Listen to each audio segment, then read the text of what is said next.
for candidate number 7. Yes, thank you so much. Candidate number 7.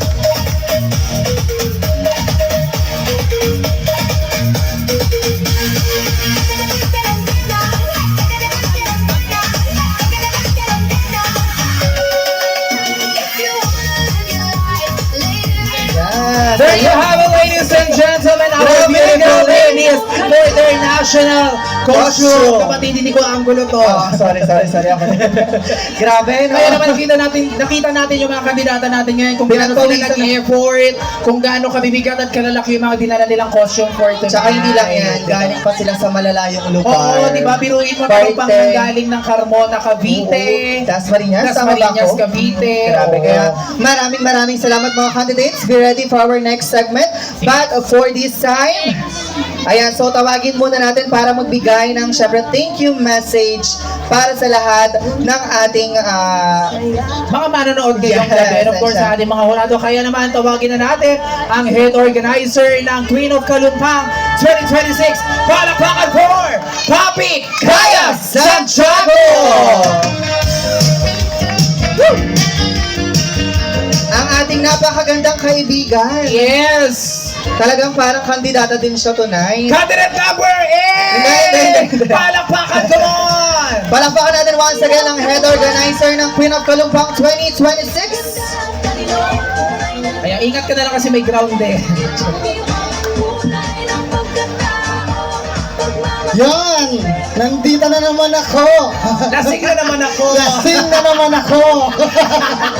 Yun. Siyempre kaya ako nandito sa taas para lagi na lang magpapasalamat sa lahat ng mga tumulong sa akin at sa aking mga co-organizer, tabulators, hosts, and board of judges. Maraming salamat po sa inyo. Siyempre, nagpapasalamat ako sa mga naging sponsor for this years. Sana meron pa next years.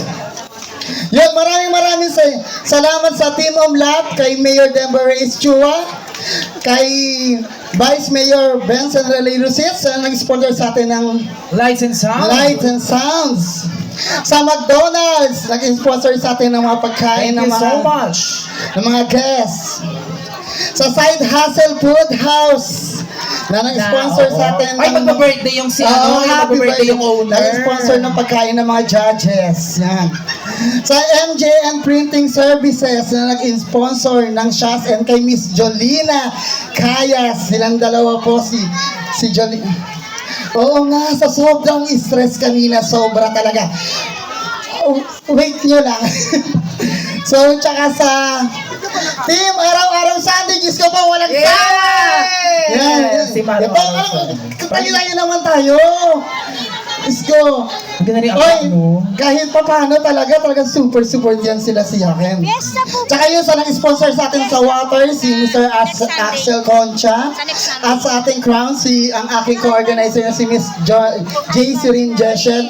At ang Virgo Resto Bar na nag-looks ng pasamantala pero lilipat daw po siya. Ano yan? Santo Well, anyway, maraming salamat kasi kahit gano'n nagbigay.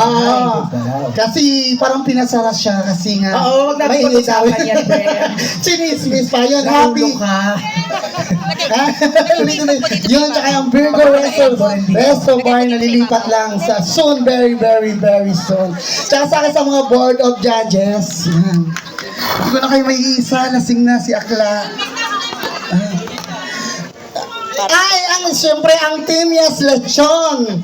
Yun, si Jack De La Rosa. At syempre, the one and only, ladies and gentlemen, palakpakan for... Sino? Bakla nakasulat dyan. Tsaka ang ating, syempre of course, ang ating barangay